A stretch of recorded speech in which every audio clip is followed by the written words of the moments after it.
Hello, dear friends. This is the Foam Support channel. Before you start watching this video, please subscribe to the channel and give it a like. And also write your feedback in the comments if this video helped you. Thank you. In this video, I want to tell you how to hide your Instagram stories from outsiders.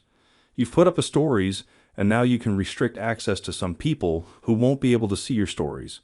You don't block those people. Those people will be able to view your account, but they won't be able to view your stories. So how can you do this? After you've set up your stories, you click on the stories icon. Here you press the three dots and click Story Settings. Now find the item Hide Story From. This item blocks access to the stories. Click on it. Here we see the search. In the search, we write the name of the account of the person for whom we want to restrict access to our stories. We select that person and click Done.